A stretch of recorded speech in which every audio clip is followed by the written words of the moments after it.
여보, 나 너무 무서워. 이제 내가 대신 진실을 밝혀줄게. 나는 전화를 받는 순간 심장이 크게 내려앉았습니다. 죽은 줄 알았던 남편의 목소리가 들렸기 때문입니다. 귀에 밀착된 휴대폰에서는 숨소리까지 또렷하게 전해졌고 내 손은 땀으로 젖어 미끄러질 정도로 떨렸습니다. 여보, 나야. 그 목소리는 분명 남편이었습니다. 5년 동안 사진으로만 떠올리던 그 목소리 그대로였습니다. 말을 잇지 못하고 멍하니 서 있는데 전화기 너머에서 낮고 떨리는 목소리가 이어졌습니다. 당신이 믿은 사람이 날 이렇게 만들었습니다. 당신 지금 위험해. 그 말을 듣는 순간 내 머릿속에는 한 사람의 얼굴이 떠올랐습니다. 남편의 가장 친한 친구였고 장례식 내내 나를 위로해줬던 사람. 가장 가까웠던 사람. 내 손에서 휴대폰이 힘없이 떨어졌습니다. 그리고 화면이 켜진 채로 반복되는 목소리. 진실을 밝혀야 해. 그날 이후 내 평온했던 일상은 조용히 그러나 단호하게 무너져 내리기 시작했습니다. 남편 박민철의 사고 소식을 들은 뒤로 김미선의 삶은 오래도록 고요했습니다. 가게 문을 열고 닫으며 하루를 보내는 일이 어느새 익숙한 일상이 되었고 박도윤이 직장을 다니며 바쁘게 살아가는 모습도 미선을 안심하게 만들었습니다. 시간이 지나면 아픔도 조금씩 무뎌진다고들 했습니다. 미선 역시 그렇게 믿으려 했습니다. 그러던 어느 날 마을회관에서 열린 금융안전교육에 참석하면서 그동안 단단히 닫아두었던 서랍이 조금씩 흔들리기 시작했습니다. 강사는 보이스피싱 사례들을 설명하며 실제 목소리를 정교하게 합성하는 사기 유형을 소개했습니다. 남편이나 아들의 목소리를 흉내내는 사례도 적지 않다는 말에 미선은 손끝이 차가워지는 것을 느꼈습니다. 강의가 끝난 뒤에도 미선은 자리에서 한동안 일어나지 못했습니다.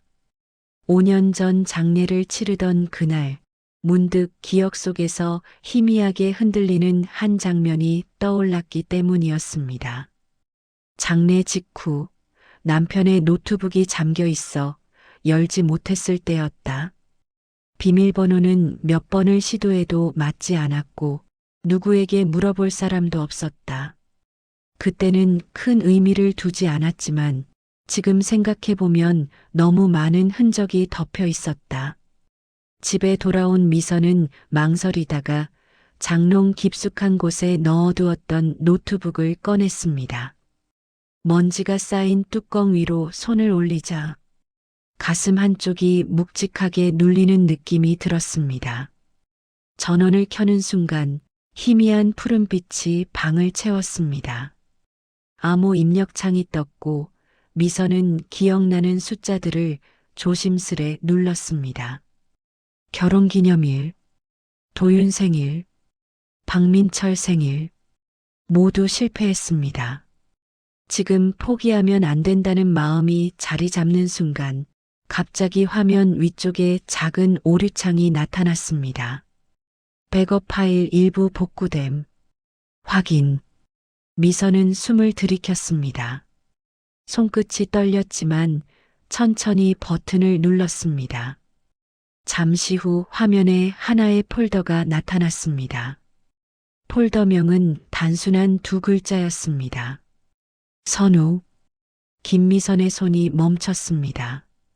남편의 절친한 친구.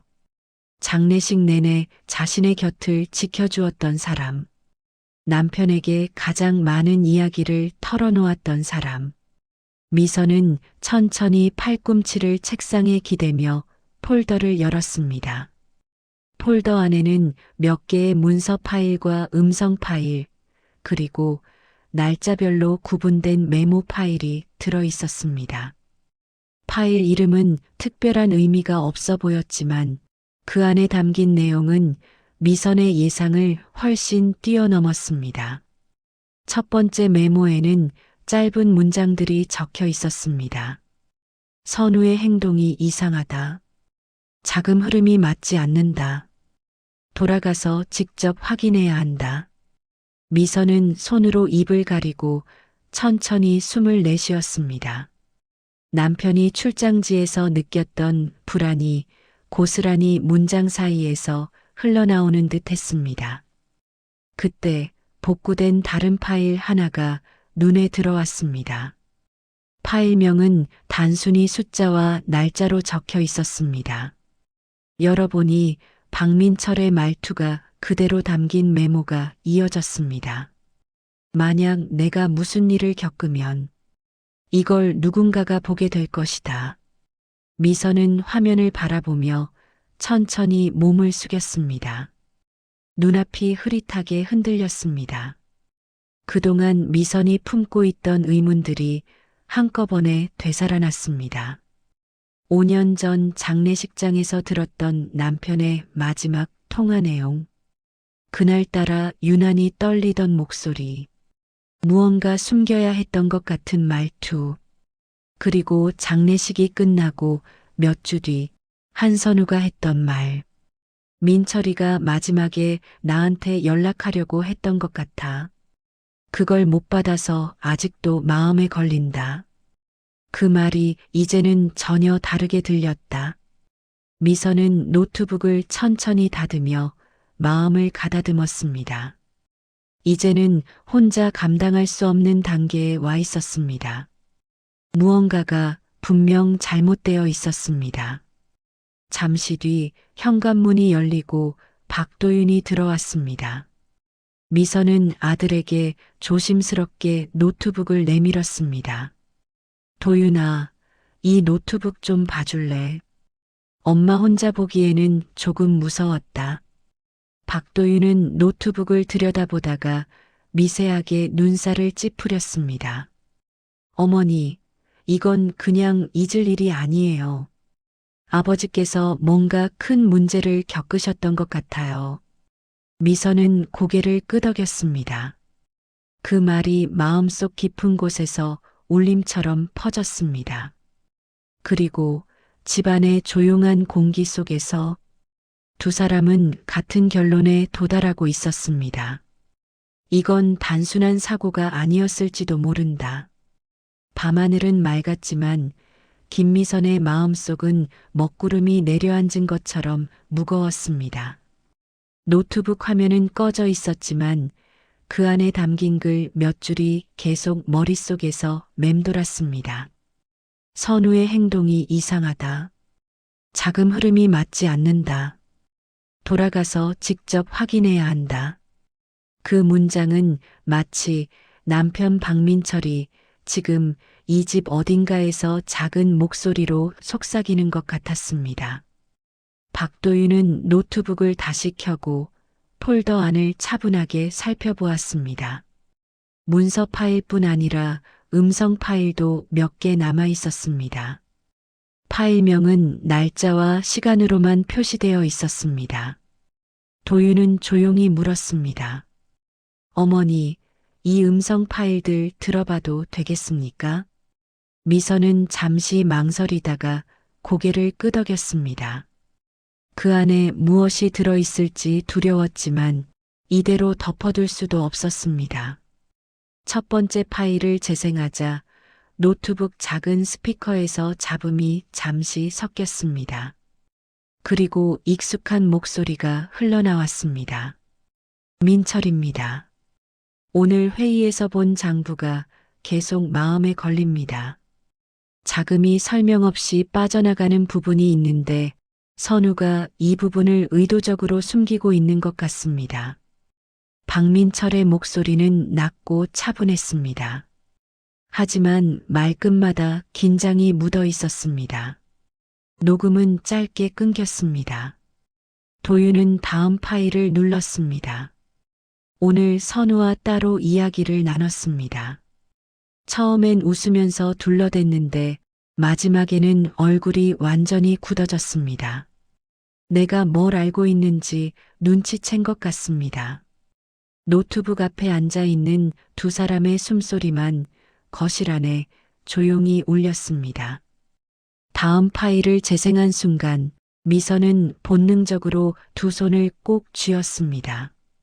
만약 내가 무슨 일을 당하더라도 이 파일을 듣는 사람은 제발 자금 흐름과 장부를 다시 확인해 주었으면 좋겠습니다.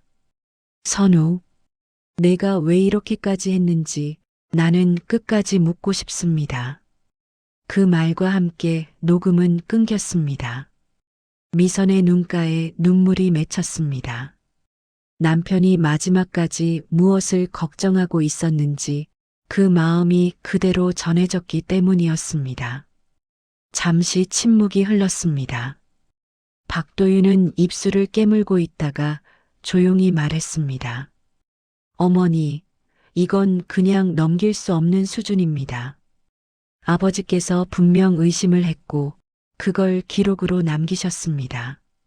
미선은 젖은 눈으로 아들을 바라보았습니다. 한숨처럼 낮은 목소리가 흘러나왔습니다. 그런데 그때는 아무도 이런 얘기를 하지 않았습니다. 사고라고만 했습니다. 다들 그렇게만 말했습니다. 도윤은 잠시 생각하다가 눈에 힘을 줬습니다. 어머니, 아버지 장례식 때 기억나십니까? 그때 한선우 아저씨가 말씀하셨습니다. 아버지가 마지막에 전화 주려고 했던 것 같다고요. 그냥 통화 타이밍이 어긋나서 못 받았다고. 그 말이 이제는 전혀 다르게 들렸습니다. 그때는 그저 슬픈 우연인 줄 알았습니다. 하지만 지금은 마지막으로 남편이 무엇을 전하려고 했는지 그 방향이 분명히 드러나고 있었습니다. 도윤은 노트북 한쪽을 스크롤하다가 복구된 폴더 아래에 익숙한 이름 하나를 발견했습니다. 전화 기록 백업 파일이었습니다. 아버지 휴대폰에서 백업된 전화 기록 같네요. 이것도 복구된 것 같습니다. 파일을 열어보자 날짜와 시간이 빼곡하게 나열되었습니다. 그중 눈에 띄는 부분이 하나 있었습니다.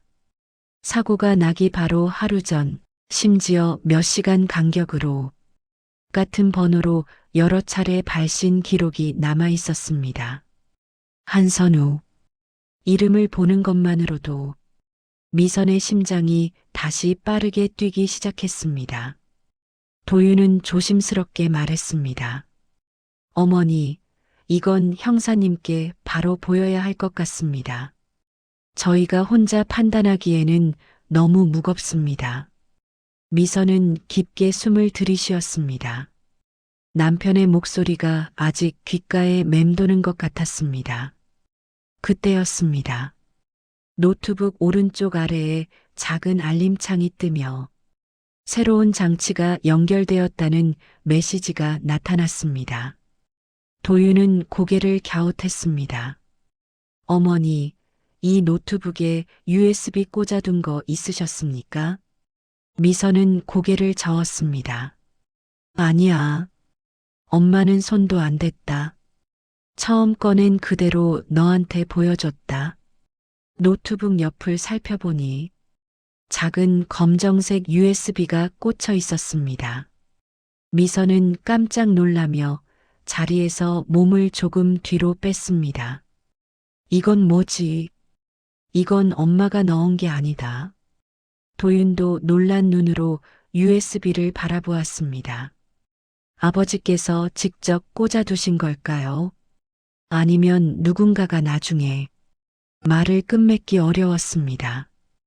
USB에는 아무런 표시도 없었지만 장착된 지 오래된 듯 겉면에는 작은 흠집들이 나 있었습니다. 도윤은 잠시 숨을 고르고 폴더를 열었습니다. USB 안에는 파일이 딱 하나만 들어 있었습니다. 파일 이름은 짧은 문장 한 줄이었습니다. 마지막 통화. 그 순간 미선의 손이 떨렸습니다. 목 안에서 무언가가 올라오는 느낌이었습니다. 도윤은 어머니를 한번 바라본 뒤 고개를 끄덕였습니다. 어머니, 괜찮으시겠습니까? 그래도 들어봐야 합니다. 미선은 손등으로 눈을 한번 훔치고 조용히 고개를 끄덕였습니다. 놀라지 말자. 지금까지 버텨온 것처럼 이것도 견뎌보자. 도윤이 마우스를 움직여 파일을 재생했습니다. 잠시 잡음이 흘렀고 곧 익숙한 숨소리가 들려왔습니다. 민철입니다. 지금 겨우 통화가 됩니다. 통화 품질이 좋지 않아서 목소리가 잘 들릴지 모르겠습니다. 박민철의 목소리는 분명했습니다. 그리고 그 뒤에 낯익은 음성이 겹쳐 들려왔습니다. 선우야, 이거 그냥 넘어갈 수 있는 문제가 아니다. 이대로 보고하면. 잠시 정적이 흘렀습니다. 어디선가 철제 문이 닫히는 소리가 들렸습니다. 그리고 낮지만 분명한 한선우의 목소리가 이어졌습니다. 민철아, 이건 너만 모르면 되는 일이다. 괜히 더 크게 만들지 말자. 내 가족 생각해서라도. 그 말 끝에 박민철의 숨소리가 거칠어졌습니다. 내가 내 가족을 입에 올려 무슨 소리를 하는지 알기나 하냐. 목소리 속에는 참아왔던 분노와 실망이 섞여 있었습니다. 그러나 두 사람의 대화는 중간에 끊겼습니다. 마치 누군가가 급히 전원을 차단한 것처럼 음성은 불쑥 끝났습니다. 녹음이 꺼진 뒤에도 거실 안에는 한동안 아무 소리도 나지 않았습니다. 미선은 두 손을 무릎 위에 올려놓은 채 조용히 아래를 바라보았습니다. 손등에는 힘이 들어가 있었고 입술은 파랗게 질려 있었습니다. 도윤이 조용히 말했습니다. 어머니, 이건 정말로 그냥 넘어가서는 안 되는 내용입니다. 미선은 천천히 고개를 들었습니다. 눈에는 눈물이 맺혀 있었지만 그 안에는 더 이상 흔들리는 것만이 아니라 어딘가 단단해진 결심도 함께 비치고 있었습니다. 그래도 선우는 장례 때 내 손을 잡고 울어줬다. 민철 씨를 자기 친형처럼 챙겼다고 말해줬다. 나도 그 말을 믿고 버텼다. 잠시 말을 고른 뒤 미선은 낮지만 분명한 목소리로 이어갔습니다. 하지만 이제는 알겠다. 누가 우리 가족에게 무엇을 했는지 끝까지 확인해야겠다. 도윤은 작은 숨을 내쉬며 고개를 끄덕였습니다. 어머니, 이제부터는 저도 함께 하겠습니다. 아버지가 남긴 이 모든 것 그냥 증발하게 두지 않겠습니다. 두 사람은 서로를 바라보며 조용히 마음을 다잡았습니다. 그리고 이 음성 파일 하나가 그동안 멈춰 있던 시간을 다시 움직이게 만들고 있었습니다. 다음 날 아침 김미선은 평소보다 일찍 눈을 떴습니다. 창밖은 아직 어둑했고 부엌에는 전날 밤 끓여둔 차향이 FAINT하게 남아 있었습니다. 미선은 조용히 일어나 작은 찻잔에 따뜻한 물을 부었습니다. 하지만 입으로 가져가려던 손이 멈췄습니다. 노트북에서 흘러나오던 남편의 목소리가 또렷하게 되살아났기 때문입니다. 민철아, 이건 너만 모르면 되는 일이다. 내 가족 생각해서라도. 그 말이 귓가에서 계속 돌았습니다. 그동안 믿어온 관계가 통째로 흔들리는 느낌이었습니다. 잠시 뒤 방에서 나온 박도윤은 어머니의 표정이 평소와 다르다는 것을 알아차렸습니다. 도윤은 의자에 앉아 미선을 바라보며 조심스럽게 말을 건넸습니다. 어머니, 혹시 밤새 잠 못 이루셨습니까? 미선은 잔을 부엌 조리대 위에 내려놓으며 조용히 대답했습니다. 그 목소리 때문이야. 어제 들은 그 말들. 귀가 멍멍해져서 아무것도 생각을 정리할 수가 없더라. 도윤은 천천히 고개를 끄덕였습니다. 자신도 같은 마음이었기 때문입니다. 둘은 아침을 간단히 챙겨 먹고 함께 제과점으로 향했습니다.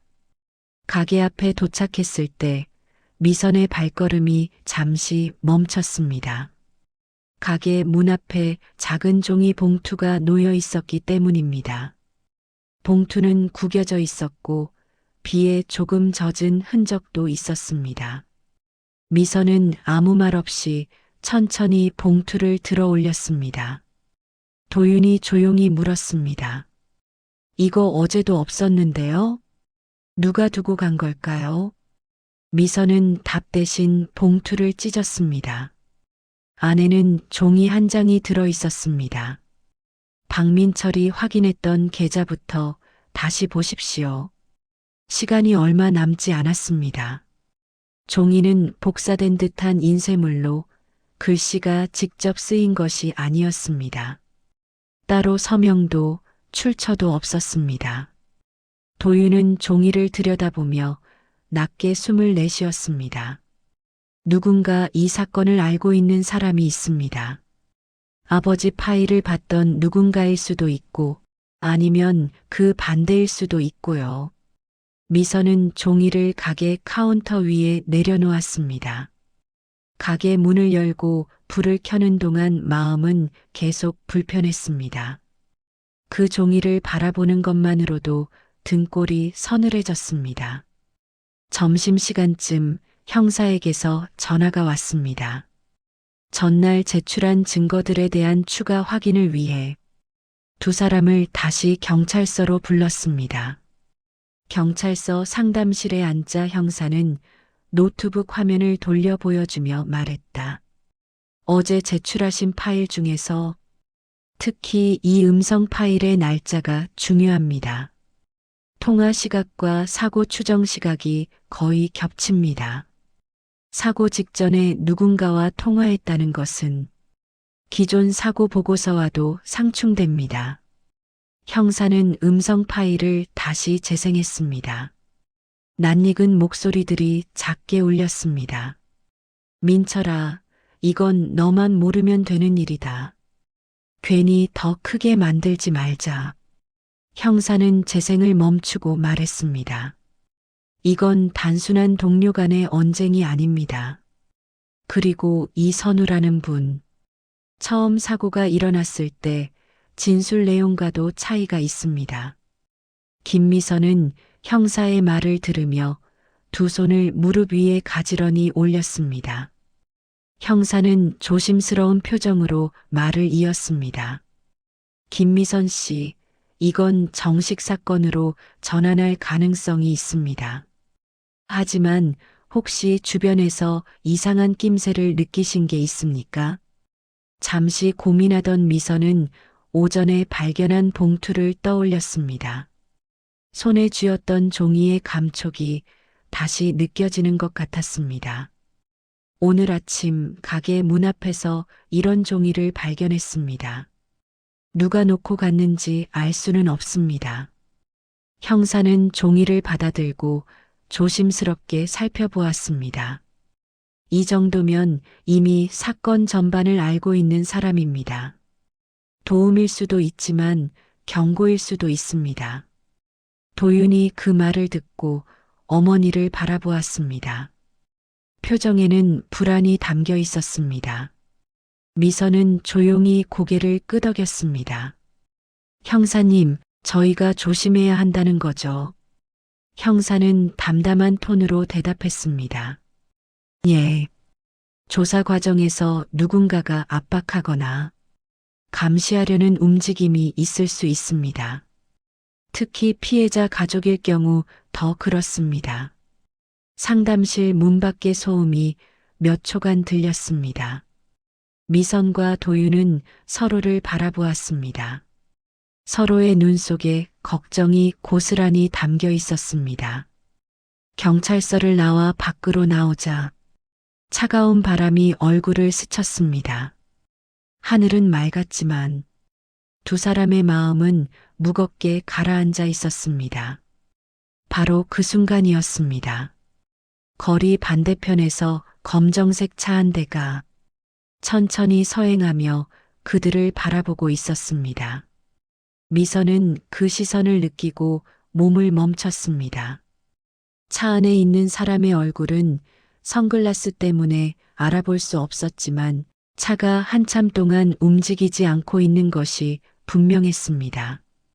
반사된 햇빛 사이로 선글라스 뒤에서 누군가가 두 사람을 주의 깊게 보고 있는 느낌이 들었습니다. 도윤이 낮게 말했습니다. 어머니, 지금 보고 있는 거 맞죠? 미선은 천천히 고개를 끄덕였습니다.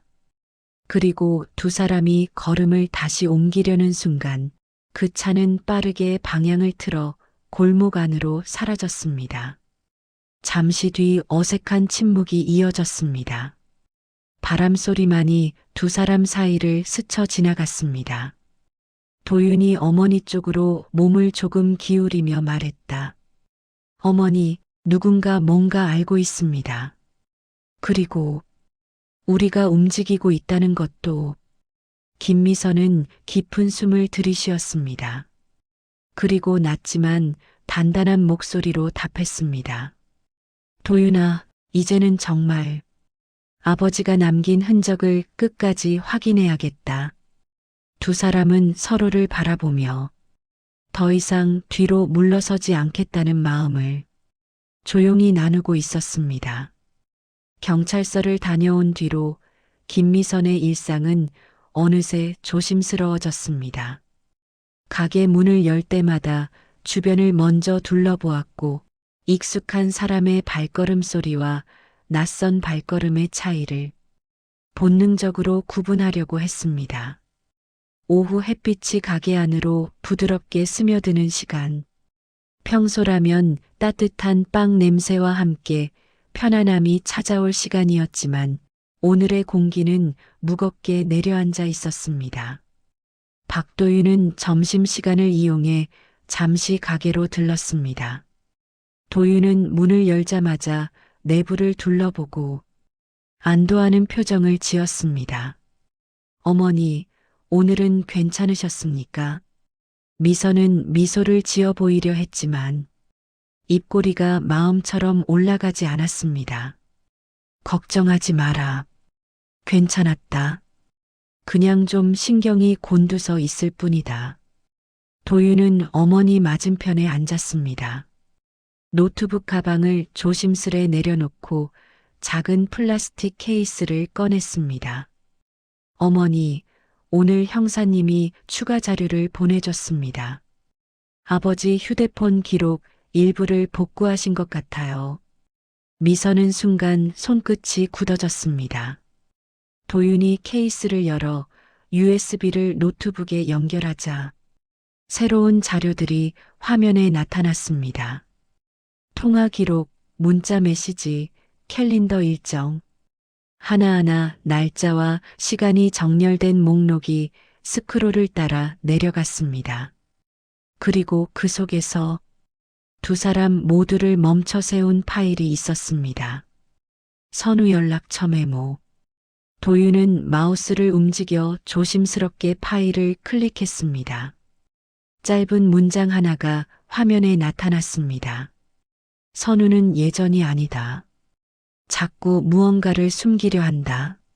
문장은 간단했지만 그 안에 담긴 의미는 너무 무거웠습니다. 미선은 숨을 내쉬며 손가락을 꼼지락였습니다. 그저 남편이 일적으로 적어둔 메모였을 수도 있지만 최근 복구된 음성과 사건 흐름을 생각하면 더 이상 단순하게 넘길 수 없었습니다. 도윤이 조용히 말했습니다. 아버지가 선우 아저씨를 의심한 시점이 생각보다 훨씬 빨랐던 것 같습니다. 미선은 고개를 떨구며 답했습니다.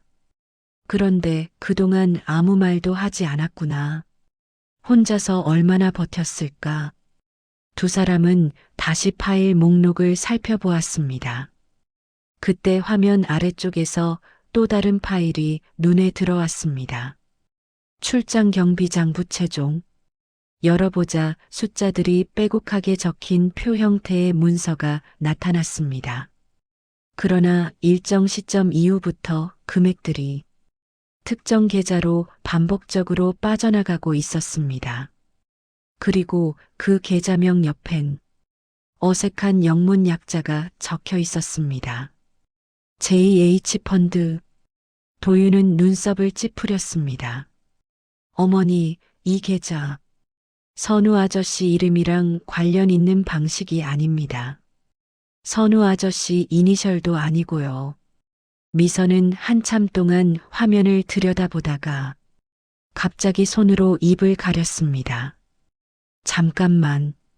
JH라면 도윤이 어머니를 바라보며 물었습니다. 어머니, 혹시 기억나는 사람이라도?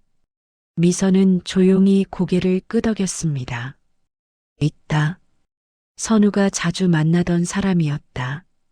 예전에 선우 회사에서 관리하던 투자자 중에 정혜석이라는 사람이 있었다. 선우가 그 사람과 자금 이야기를 자주 하곤 했었다. 도윤은 놀란 눈으로 물었습니다. 그런데 그 사람 지금은 뭐 하시는 분입니까? 미선은 잠시 생각에 잠겼습니다. 모르겠다. 선우하고는 가끔 연락한다고 들었는데 한동안 소식은 못 들었다. 도윤은 화면을 한 번 더 확인했습니다. 아버지 문서에서 빠져나간 자금이 왜 선우 아저씨 계좌로 가지 않고 정혜석이라는 사람과 연관된 것으로 보이는 계좌로 갔을까요? 미선은 그 문장에 오래 머물렀습니다. 남편이 왜 그렇게 불안한 목소리로 녹음을 남겼는지 이해가 되는 듯 했습니다. 도윤은 의자를 조금 뒤로 밀며 말했습니다. 어머니, 형사님께 오늘 바로 이 파일도 보내드리겠습니다. 계좌 추적이 필요할 것 같습니다. 미선은 고개를 끄덕였습니다. 그리고 말없이 한숨을 고르게 내쉬었습니다. 그때였습니다. 가게 바깥에서 유리문에 손이 닿는 소리가 들렸습니다. 두 사람은 동시에 시선을 돌렸습니다. 문이 천천히 열렸습니다. 그리고 그 안으로 한선우가 걸어 들어왔습니다. 선우는 항상 보던 미소를 띠고 있었지만 오늘은 그 미소가 이상하게 차갑게 느껴졌습니다. 미선아, 가게 일은 잘 되고 있나? 도윤이도 여기 있었네. 미선은 본능적으로 노트북을 살짝 닫았습니다. 도윤이 앞에 있는 서류들도 재빨리 정리했습니다. 선우는 천천히 카운터 쪽으로 다가오며 가게 안을 둘러보았습니다. 두 사람을 번갈아 보며 말했습니다. 요즘 둘이 뭔가 바쁜 것 같더라. 걱정돼서 들렀다. 그 말투는 부드러웠지만 음성 속에 깔린 미묘한 압박은 숨겨지지 않았습니다. 도윤은 차분하게 대답했습니다. 그냥 가게 일 때문에 그렇습니다. 별일 아닙니다. 그러자 선우는 미세하게 입꼬리를 올리며 말을 이었습니다. 그래, 별일 아니었으면 좋겠다. 민철이 일은 오래전에 끝난 이야기니까. 그 순간 미선의 손이 의자 팔걸이를 꽉 잡았습니다. 남편의 마지막 통화가 귀 속에서 겹쳐 들렸기 때문입니다. 내 가족 생각해서라도. 잠시 침묵이 흐른 뒤 선우는 일부러 들리지 않을 만큼 작은 목소리로 말을 덧붙였습니다. 괜한 호기심은 좋은 결과를 못 만든다. 그 말은 명백한 경고였습니다. 선우는 더 말하지 않고 가게 밖으로 나갔습니다. 문이 닫히는 순간까지 가게 안의 공기는 얼어붙은 듯 했습니다. 도윤이 어머니 쪽으로 몸을 돌려 말했습니다. 어머니, 이건 확실합니다. 선우 아저씨는 뭔가 알고 있어요.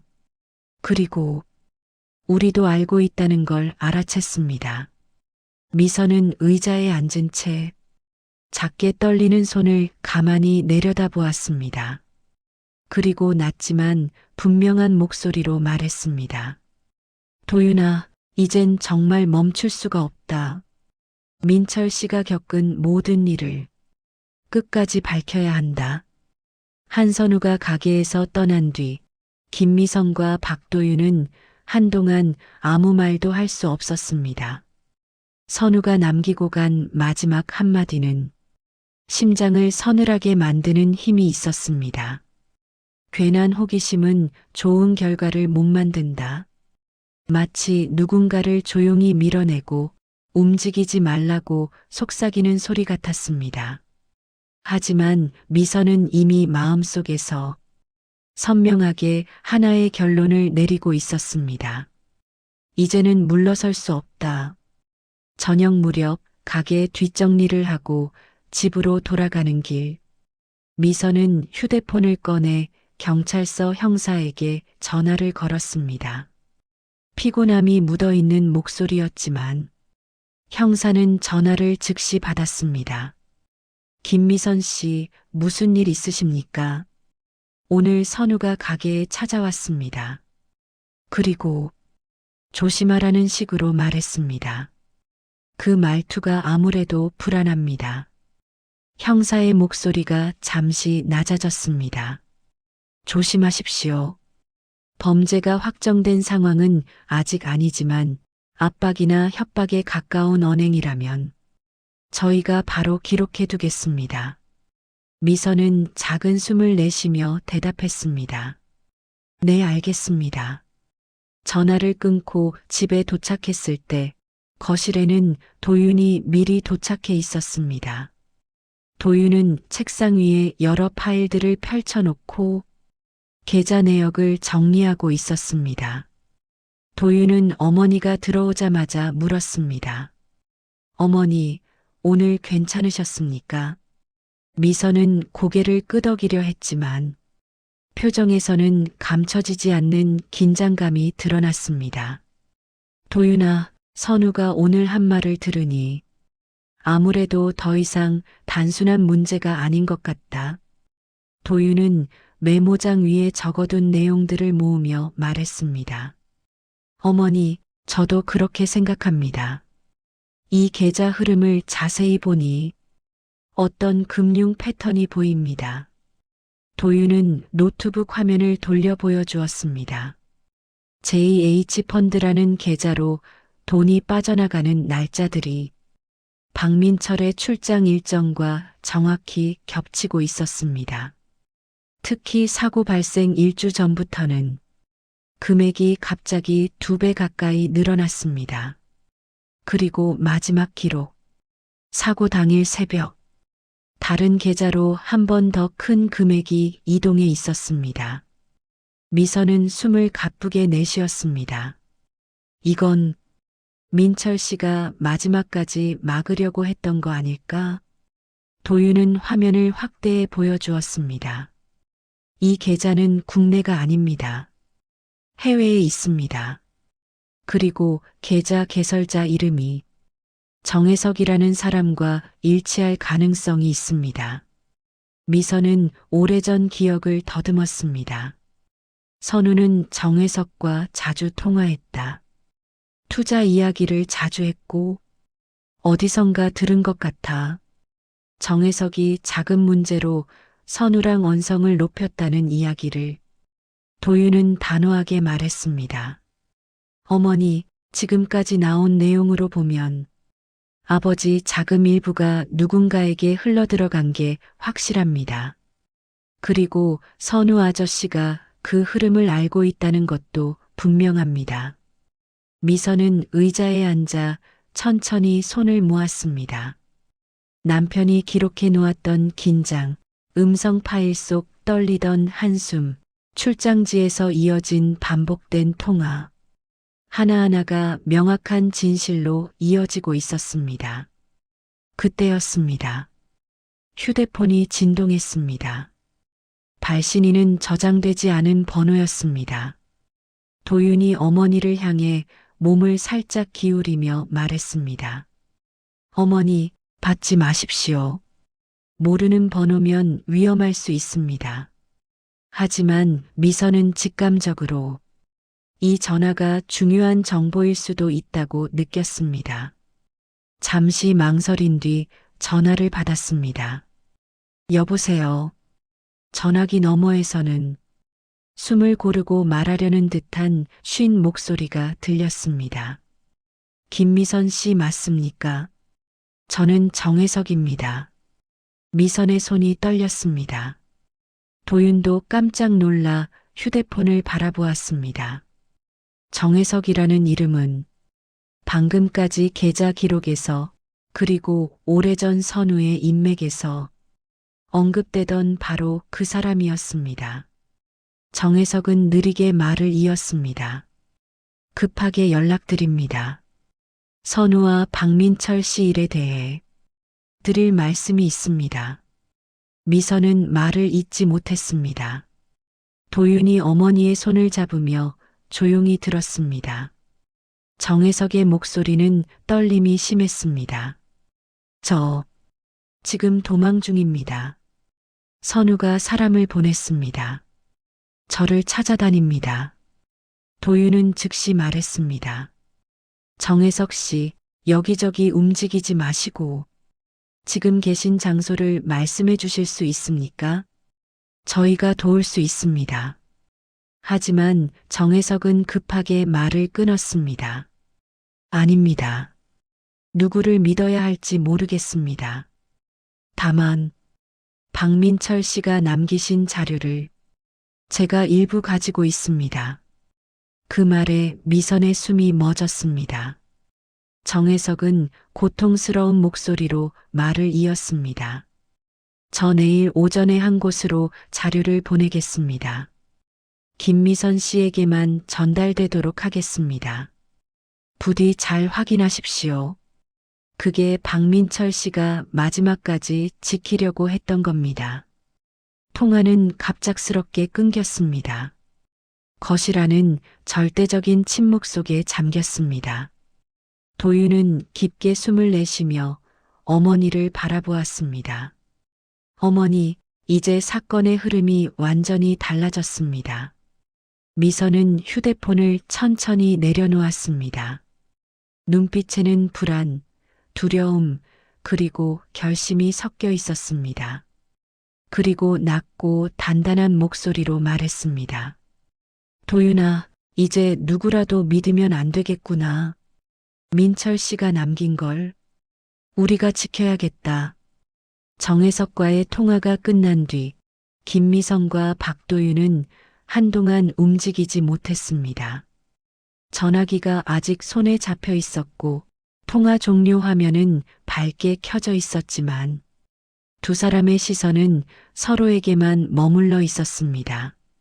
정혜석이라는 이름은 지금까지 나온 여러 흔적 중에서도 가장 위험한 실체를 갖고 있었습니다. 자금 흐름의 끝, 박민철의 불안의 시작, 그리고 선우와 직접 얽혀 있는 인물. 도윤은 깊은 숨을 들이쉬며 말했다.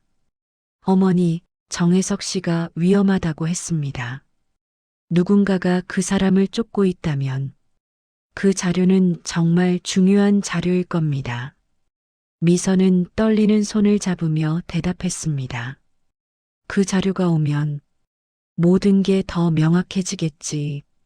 하지만 이제 우리도 조심해야겠다. 밤이 깊어갈수록 집안의 공기는 더 무겁게 가라앉았습니다. 거실 한쪽 스탠드만 켜둔 채 두 사람은 서류와 파일을 다시 정리했습니다. 그때였습니다. 갑자기 창밖에서 자동차 시동 소리가 들렸습니다.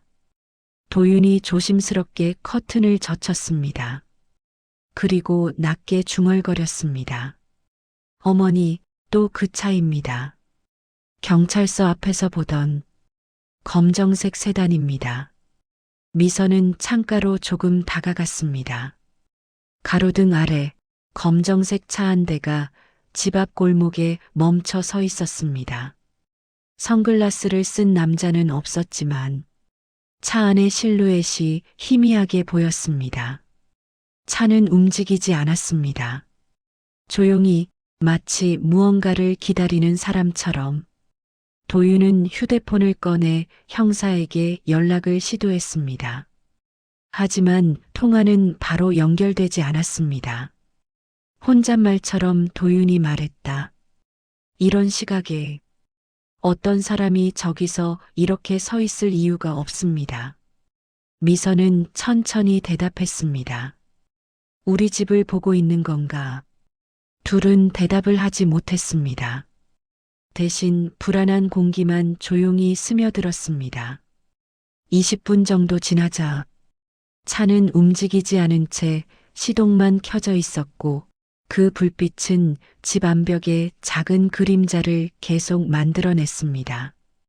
그러던 중 갑자기 차는 빠르게 뒤로 움직이더니 골목 너머 어둠 속으로 사라졌습니다. 차가 사라지자 집안에는 더욱 깊은 침묵이 찾아왔습니다. 다음 날 아침, 미선은 전날보다 훨씬 피곤한 얼굴로 가게 문을 열었습니다.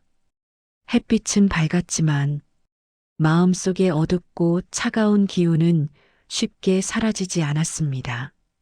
평소처럼 손님들을 맞고 빵을 굽던 중 가게 문이 다시 조용히 열렸습니다. 미선은 본능적으로 몸을 굳혔습니다. 하지만 들어온 사람은 형사였습니다. 형사는 가게 안으로 들어오며 가볍게 인사했습니다. 김미선 씨, 어제 연락 주셨던 내용 확인했습니다. 잠깐 이야기 좀 나눌 수 있을까요? 둘은 가게 한쪽 테이블에 앉았습니다. 형사는 작은 노트북을 열어 어제 전달받은 자료들을 확인했습니다. 먼저 정혜석이라는 사람, 해외 금융 거래와 관련된 문제로 이미 몇 년 전부터 조사를 받았던 인물입니다. 하지만 잠적한 이후로 행방을 알 수 없었습니다. 미선과 도윤은 놀랐습니다. 형사는 계속 설명했습니다. 그리고 한선우라는 분도 정혜석과 여러 차례 연락한 기록이 있습니다. 최근에는 재산 관련 문제로 갈등을 겪었다는 정황도 있습니다. 미선은 불안한 마음을 감추지 못하고 물었습니다. 그럼 민철 씨는 그 사람들의 일에 휘말린 겁니까? 형사는 조심스러운 어조로 대답했습니다. 가능성은 있습니다. 확실하다고 말할 단계는 아니지만 자료를 보면 박민철 씨가 무언가를 알아차리고 차단하려 했던 정황이 보입니다.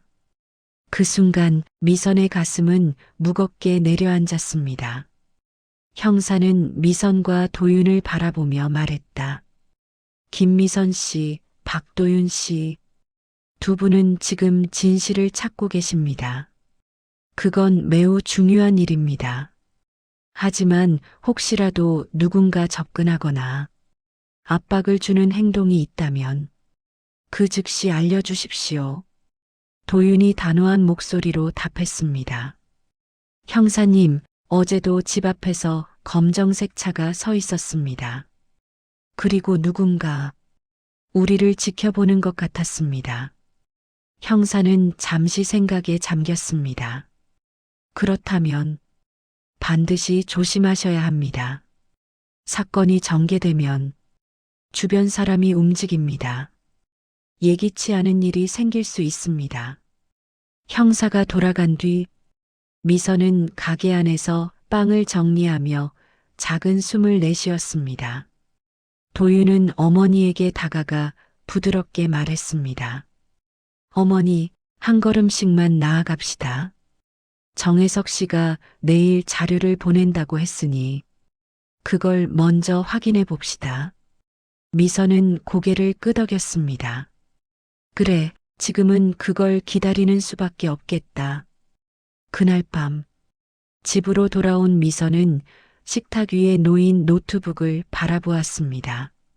내일이면 박민철이 마지막까지 지키려 했던 진짜 이유가 조금 더 드러날 것이다. 그리고 그 진실은 누군가에게는 감추고 싶은 것이고 누군가에게는 목숨을 걸고라도 막아야 할 것일지도 몰랐다. 하지만 미선은 더 이상 흔들리지 않고 있었습니다. 불안과 두려움 속에서도 가장 단단한 감정이 자리 잡고 있었습니다. 결심. 이제 이 싸움은 미선 모자만의 싸움이 아니었습니다. 박민철이 남긴 마지막 목소리와 그 음성 파일 속 흔들리는 한숨이 두 사람을 이끌고 있었습니다. 그리고 그 진실에 다가가는 순간이 서서히 가까워지고 있었습니다.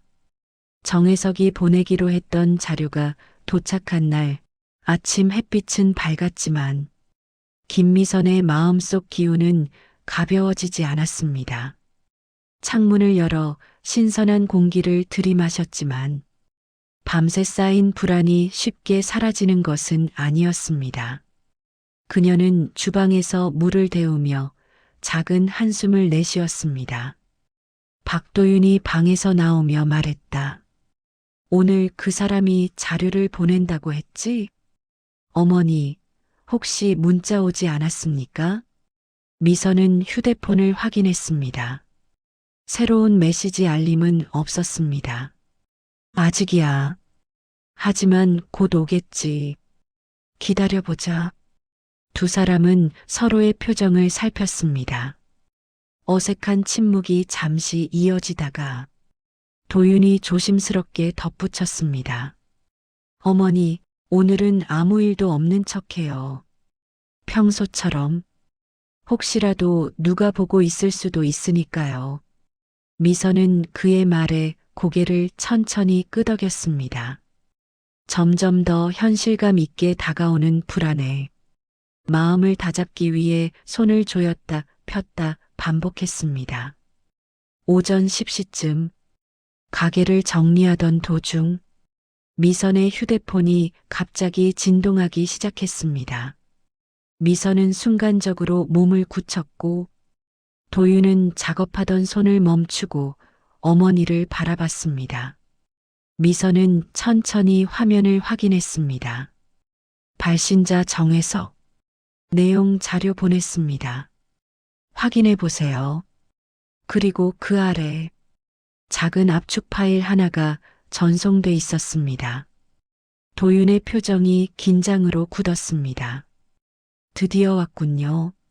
하지만 열기 전에 안전하게 확인해야겠습니다. 어머니, 가게 문은 제가 닫을게요. 가게 문을 잠그고 두 사람은 서둘러 집으로 향했습니다. 평소보다 더 빨리 걷는 자신들을 보며 미선은 마음속에서 작은 떨림을 느꼈습니다. 집에 도착해 노트북을 켜자 그제서야 실감이 조금씩 찾아왔습니다. 정혜석이 보낸 파일, 박민철이 마지막까지 쥐고 있었을 가능성이 있는 증거, 그리고 선우가 어떤 이유로 그토록 흔적을 감추려 했는지 보여줄 자료, 모든 게 이 파일 속에 담겨 있을지도 몰랐습니다. 도윤이 말했다. 어머니, 자료는 제가 먼저 열어보겠습니다. 혹시나 위험한 프로그램이 들어있을 수도 있으니까요. 미선은 작은 불안이 섞인 목소리로 말했습니다. 그래, 부탁할게.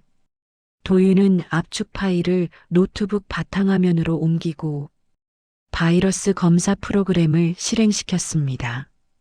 잠시 후 검사 결과가 화면에 나타났습니다. 위험 요소 없음. 하지만 경고 파일 내 문서 일부 암호화됨. 도윤은 눈썹을 찌푸렸습니다. 암호가 걸려 있네요. 정혜석 씨가 숫자나 키워드 같은 걸 따로 보냈을까요? 미선은 휴대폰을 확인했지만 추가 메시지는 없었습니다. 대신 불길함이 스멀스멀 올라왔습니다. 미선은 조심스럽게 물었습니다. 도윤아, 혹시 그 사람이 일부러 아무 말 없이 암호 걸어놨을까? 도윤은 한참 파일을 바라보더니 낮게 답했습니다. 그럴 수도 있습니다. 혹시 누가 가로채지 않도록 대비한 걸 수도 있고, 아니면 보내는 도중 무슨 일이 있었을 수도 있고요. 두 사람 모두 마지막 말에 마음이 걸렸습니다. 도윤은 여러 가지 조합을 시도했습니다. 정혜석의 이름, 전화번호, 날짜, 단순한 숫자 조합. 하지만 모두 실패했습니다. 파일은 굳건히 열리지 않았습니다. 미선은 조심스럽게 말했다. 정혜석 씨에게 다시 연락해보자. 이대로는 열 수가 없으니까. 도윤은 전화를 걸었습니다. 하지만 전화는 연결되지 않았습니다. 멘트는 항상 똑같았습니다. 현재 고객에게 전화를 연결할 수 없습니다. 미선의 손끝이 차가워졌습니다. 다시 걸어봐. 도윤은 또다시 전화를 걸었지만 결과는 같았습니다. 세 번째, 네 번째, 다섯 번째 통화까지 모두 연결되지 않았습니다. 그 순간 둘은 동시에 같은 생각을 떠올렸습니다. 설마 자료를 보내고 난 후 그에게 무슨 일이 생긴 건 아닐까? 미선의 목소리가 떨렸습니다. 도윤아, 혹시 정혜석 씨가... 도윤은 어머니의 말을 끊었습니다. 아직 단정할 순 없어요, 어머니. 하지만 상황이 좋지는 않아 보입니다. 그들은 서로를 바라보며 말없이 깊은 한숨을 내쉬었습니다. 불안이 서서히 현실이 되어가고 있었습니다. 도윤은 다시 노트북을 바라보며 말했다. 암호를 찾는 방법이 있을 수 있습니다. 파일을 보낸 사람이 급하게 올린 것 같았으니까 어딘가에 힌트를 남겼을 겁니다. 미선은 고개를 끄덕였지만 표정은 더욱 굳어져 있었습니다. 마침 그때였습니다. 밖에서 차 한 대가 멈추는 소리가 들렸습니다. 두 사람은 동시에 창가로 뛰어갔습니다. 어제 본 것과 같은 검정색 차가 또 집 앞 골목에 멈춰 있었습니다. 이번에는 운전석 쪽 창문이 아주 조금 내려가 있었고 차 안에서 누군가 집 쪽을 똑바로 바라보고 있는 듯 했습니다. 말도 안 돼. 왜 또 온 거야? 도윤은 즉시 휴대폰을 들어 사진을 찍었습니다. 하지만 그 순간 차는 빠르게 움직이며 골목 끝으로 사라져 버렸습니다. 남겨진 것은 거친 심장 박동과 더 깊어진 불안뿐이었습니다. 미선은 의자를 잡고 천천히 앉았습니다. 떨리는 음성으로 말했습니다. 도윤아, 우리가 지금 뭔가 더 크게 잘못 건드린 걸까? 도윤은 천천히 고개를 돌려 어머니를 바라봤습니다.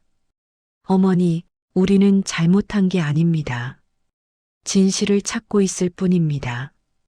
누군가가 그걸 두려워하는 거겠죠. 미선은 그 말에 고개를 끄덕였지만 불안은 쉽게 사라지지 않았습니다. 정혜석의 자료, 열리지 않는 암호 파일, 사라진 발신자, 집 앞에 나타난 의문의 검정 세단, 그리고 박민철이 남긴 그 마지막 음성 파일이 더욱 선명하게 떠올랐습니다. 미선은 그날 저녁 서랍 속에서 남편의 오래된 공책을 꺼냈습니다. 남편이 생전에 메모하듯 적어두던 것들, 그중 어딘가에 암호를 풀 수 있는 실마리가 있을지도 모른다는 작은 믿음. 미선은 떨리는 손으로 첫 페이지를 펼쳤습니다. 박민철이 아직 곁에 있는 듯 그의 손글씨가 선명하게 남아 있었습니다. 그리고 그녀는 무언가 큰 결정 앞에 서 있음을 직감했습니다. 밤이 깊어갈수록 거실 탁자 위에 놓인 노트북과 낡은 공책은 점점 더 무거운 존재가 되어갔습니다.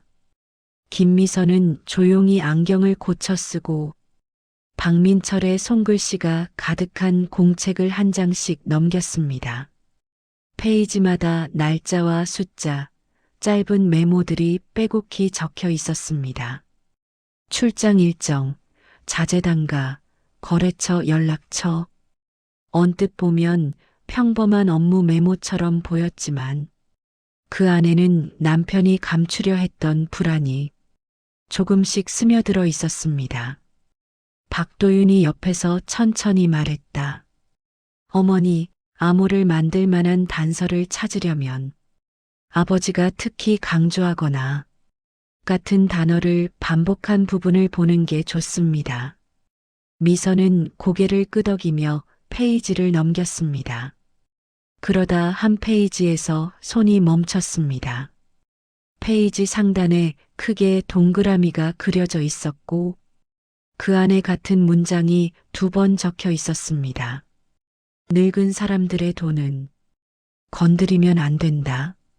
그 문장 아래에는 흐릿하게 덧칠한 흔적과 함께 짧은 말이 붙어 있었습니다.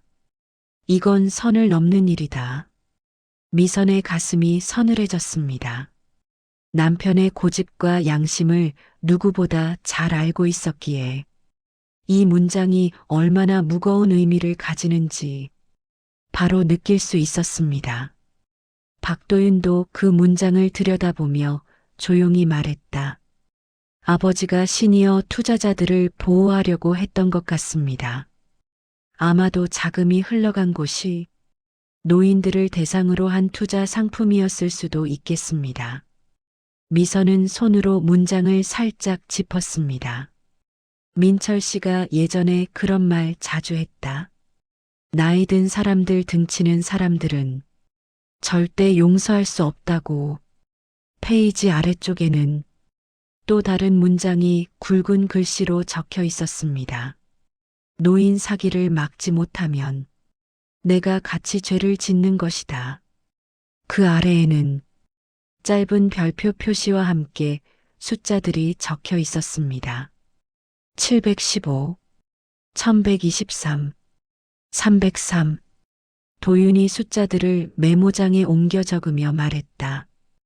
어머니, 이 숫자들 날짜일 수도 있고 암호일 수도 있습니다.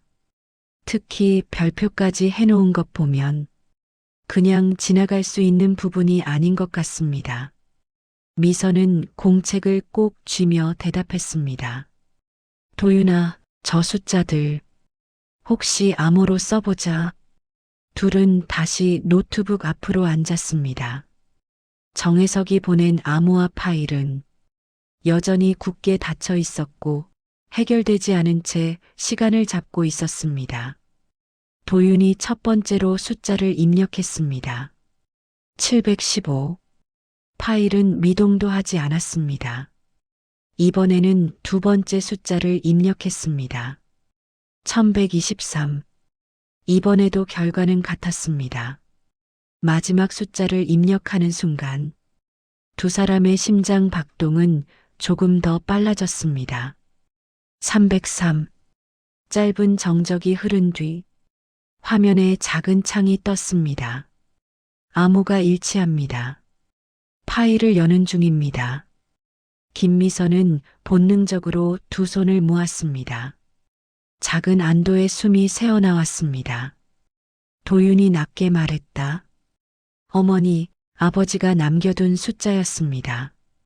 아마도 생일이나 특별한 날짜와 연결된 암호였을 겁니다. 화면에는 여러 개의 문서 목록이 차례로 나타났습니다. 시니어 투자 설명 실제 운용 내역, JH 펀드 입출금 기록, 박민철 메모계 인용, 녹취 요약 정리본, 미선의 손끝이 떨렸습니다. 이제 진짜 실체를 마주하게 되는구나. 도윤은 조심스럽게 첫 번째 문서를 열었습니다.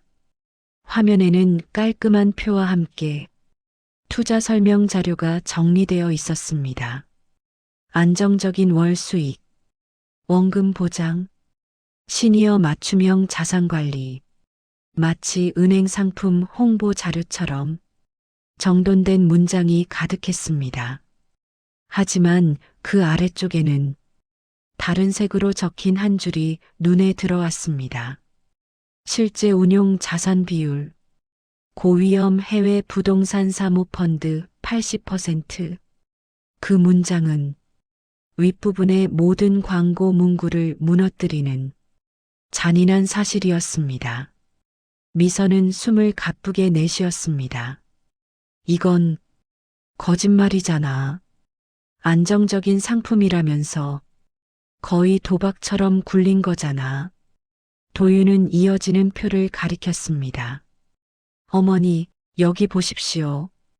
투자자 목록에 일부 이름이 적혀 있습니다. 화면에는 이니셜과 나이, 투자 금액이 나와 있었습니다. H 할머니 72 8천만 원, K 어르신 69 1억 2천만 원, Y 어르신 75 6천만 원, 그리고 목록 중간에 익숙한 이름이 눈에 들어왔습니다. 박분자 78 5천만 원. 미선의 눈이 커졌습니다. 잠깐만. 이 이름, 우리 가게 단골 어르신이다. 빵 사러 오실 때마다 노후 자금 걱정하시던 분이다. 미선은 순간 박분자 어르신의 얼굴이 떠올랐습니다. 조심스레 지갑을 여는 손, 할인 안 해도 된다고 웃어 넘기던 말투, 그리고 가끔 꺼내놓던 걱정들. 노후에 손 벌리지 않으려고 조금씩 모아둔 돈이라던 그 이야기. 미선의 눈가가 붉어졌습니다. 이 사람들 돈을 가지고 이런 짓을 한 거구나. 도윤은 이를 꽉 물었습니다. 아버지가 왜 이 일을 그냥 넘길 수 없었는지 알 것 같습니다. 그냥 회사 돈 문제가 아니라 사람 인생을 망가뜨리는 일이었습니다. 둘은 두 번째 문서를 열었습니다. JH펀드의 입출금 기록이었습니다.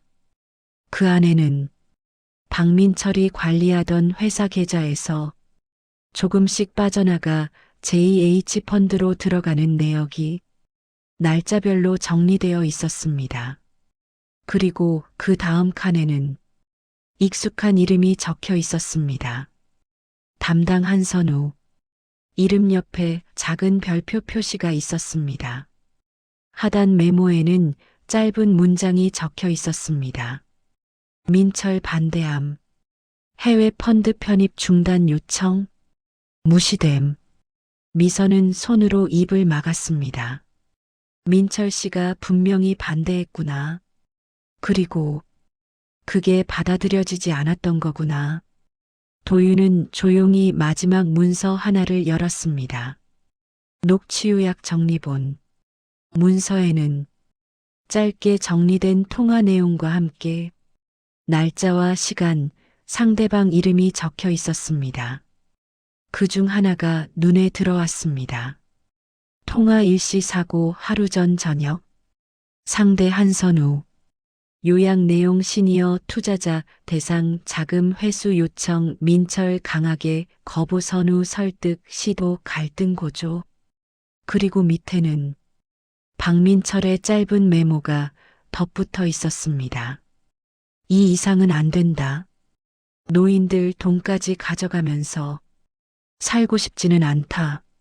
문장을 읽는 순간 김미선의 눈물이 뚝 떨어졌습니다.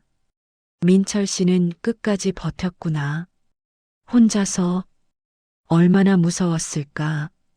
박도윤은 어머니의 어깨에 손을 올리며 말했다. 어머니, 이 자료들은 아버지가 마지막으로 선택한 방패였던 것 같습니다. 자신이 없어지더라도 언젠가 누군가가 이걸 열어보길 바랐던 것 같습니다. 미선은 눈물을 닦으며 고개를 끄덕였습니다. 그래서 공책에 그 말을 적어 놓은 거구나. 늙은 사람들 돈은 건드리면 안 된다고. 집안은 잠시 조용해졌습니다. 하지만 그 침묵은 절망의 침묵이 아니라 무언가를 다짐하는 순간의 침묵에 가까웠습니다. 그때 휴대폰에 새로운 메시지 알림이 떴습니다. 발신자 번호 없음. 내용 그 파일 열어보셨습니까?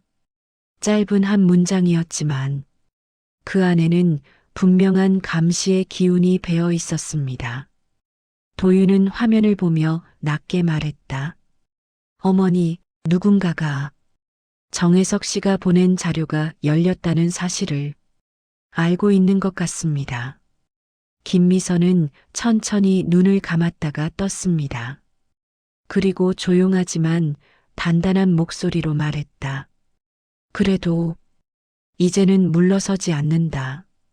민철 씨가 지키려 했던 사람들을 위해서라도 끝까지 가야겠다. 정혜석이 보낸 자료를 모두 확인한 뒤 김미선과 박도윤은 거실에 그대로 앉아 있었습니다. 두 사람 모두 손끝까지 떨리는 감정을 느끼고 있었지만 그 떨림의 종류는 이전과는 달랐습니다.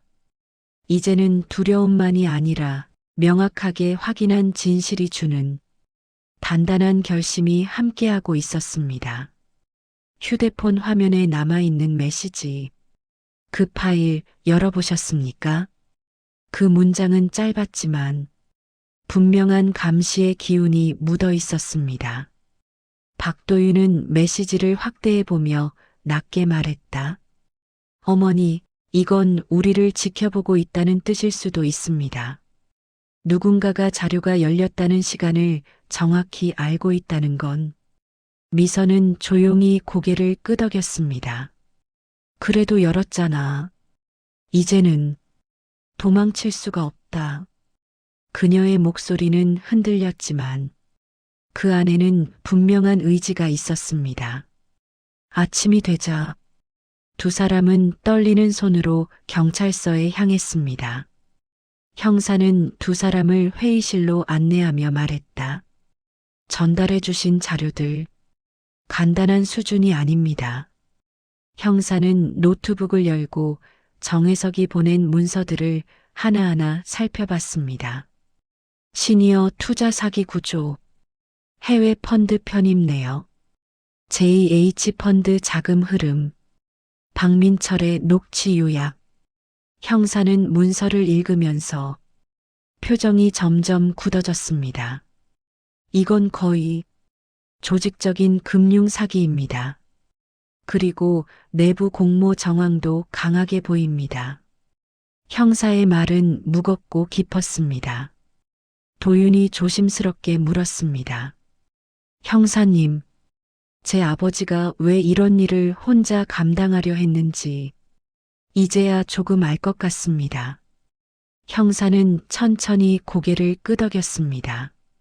박민철 씨는 투자자들을 보호하려고 했습니다. 특히 시니어 투자자들을요. 문서에 적힌 사람들 대부분이 고령층이었습니다. 그 얘기에 미선의 눈매가 떨렸습니다. 박분자 어르신처럼 노후 걱정 많던 분들이. 형사는 이어 설명했습니다. 자금이 편입된 해외 펀드 중 하나는 수익률이 불안정한 위험 상품입니다. 그런데도 안정성 높은 상품이라고 속여서 시니어 투자자들에게 판매한 겁니다. 미선의 얼굴이 굳어졌습니다. 그러면 그 어르신들 돈이 위험해지는 건가요? 형사는 잠시 고민하더니 대답했습니다. 만약 수사가 진행되면 피해자들도 조사가 필요합니다. 회복 가능한 부분은 최대한 도울 겁니다. 그 말은 분명 위로였지만 미선의 마음은 더 무거워졌습니다. 형사는 마지막으로 노트북 화면을 돌려 보이며 말했다. 한선우 씨, 최근 수상한 동선이 여러 번 포착됐습니다. 도윤이 눈을 크게 떴습니다. 형사님, 그게 무슨? 형사의 목소리가 깊어졌다. 사고 전날 밤에도 박민철 씨와 같은 지역에서 신호 기록이 잡혔습니다. 그리고 사고 당일 새벽에도 근처에 같은 차량이 포착됐습니다. 미선은 숨이 멎은 듯 몸을 굳혔습니다. 그럼 그날 민철 씨와 선우가 형사는 말끝을 조심스럽게 골랐습니다. 함께 있었다고 단정할 수는 없습니다. 하지만 매우 가까운 위치에 있었습니다. 두 사람은 서로를 바라보았습니다. 긴 침묵 속에서 이미 모든 퍼즐 조각이 맞춰져 가고 있었습니다. 경찰서를 나오며 두 사람은 가볍게 숨을 내쉬었습니다. 하지만 그 평온함은 오래가지 못했습니다. 그때였습니다. 멀지 않은 거리에서 익숙한 검정색 차량이 천천히 지나갔습니다. 미선과 도윤은 동시에 멈춰 섰습니다. 이번에는 하루 종일 지켜보는 듯한 시선이 아니었습니다. 차량은 두 사람을 지나친 뒤 도로 모퉁이에서 잠시 멈추더니 다시 천천히 전진했습니다. 미선의 손끝이 차갑게 식었습니다. 도윤이 낮게 말했다. 어머니, 저 사람들, 우리가 형사님에게 자료 건넸다는 걸 이미 알고 있는 것 같습니다. 미선은 입술을 굳게 다물었습니다. 사람이 무섭다. 정말 사람이 이렇게까지 할 수 있다는 게. 도윤은 어머니의 어깨를 잡으며 말했다. 어머니, 우리가 잘못한 게 아닙니다. 진실을 밝히려는 겁니다. 아버지도 그걸 원했을 겁니다. 미선은 천천히 고개를 들었습니다. 두려움 속에서도 그녀의 눈빛은 더 단단해지고 있었습니다. 집에 도착해 문을 닫으려는 순간 전화벨이 울렸습니다. 미선의 심장이 순간적으로 멈췄습니다. 발신자 번호는 저장되지 않은 번호. 도윤은 서둘러 말했다. 어머니, 제가 받을게요. 하지만 미선은 전화기를 붙잡았습니다. 아니야. 이건 내가 받아야 할 것 같다. 그녀는 조심스럽게 통화 버튼을 눌렀습니다. 여보세요. 잠시 정적이 흐른 뒤 낯익은 목소리가 이어졌습니다. 김미선 씨, 저 선우예요. 요즘 무슨 일 하시는 겁니까? 그 목소리는 평소에 부드럽고 다정한 말투가 아니었습니다. 어딘가 말끝에 서늘한 경고가 묻혀 있었습니다. 미선은 잠시 숨을 고르고 대답했습니다. 선우야, 내가 했던 일들 이제 다 알게 됐다. 전화기 건너편에서 오랫동안 침묵이 이어졌습니다. 그리고 낮게 그러나 매우 선명한 목소리로 말했습니다. 아무것도 모르면 좋았을 텐데 왜 굳이 여기까지 온 겁니까? 미선은 떨림을 감추지 못하면서도 조금씩 목소리를 높였습니다. 이제는 물러서지 않는다. 민철 씨가 지키려 했던 것, 내가 지킬 거야. 그 순간 선우의 목소리가 차갑게 바뀌었습니다. 그러면 김미선 씨도 위험해집니다. 뚝, 전화를 끊는 소리가 거실 전체를 울렸습니다. 미선은 손에서 휴대폰을 떨어뜨릴 뻔했습니다. 도윤이 그녀를 붙잡았습니다. 어머니, 괜찮으십니까? 미선은 작은 떨림 속에서도 눈빛만은 흔들리지 않고 있었습니다. 괜찮다. 이제 끝까지 간다. 두 사람은 서로를 바라보았습니다. 그리고 이 싸움은 돌아갈 수 없는 길로 접어들었음을 조용히 깨달았습니다. 아침 햇빛이 창문 너머로 서서히 들어오고 있었지만 김미선의 마음은 여전히 어두운 터널 속을 걷는 것처럼 무거웠습니다. 밤새 뒤척이며 고민하고 또 고민했지만 결론은 단 하나였습니다. 오늘 반드시 끝을 내야 한다.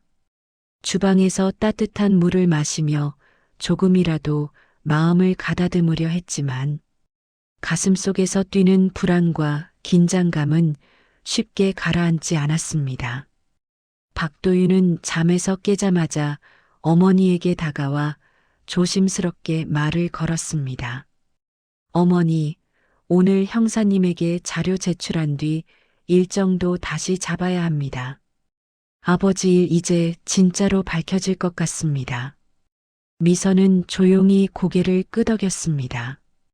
더 이상 뒤로 물러날 곳이 없다는 것을, 그리고 이제는 지켜야 할 이유가 너무 많은 것을 알고 있었습니다. 그때 미선의 휴대폰이 울렸습니다. 발신자는 형사. 미선은 떨리는 손으로 통화 버튼을 눌렀습니다. 여보세요. 형사의 목소리는 빠르게 이어졌습니다. 한선우 씨가 새벽에 도주를 시도하다가 검거됐습니다. 그리고 정혜석 씨가 병원에서 의식을 회복했습니다. 두 사람의 진술이 결정적인 역할을 하고 있습니다.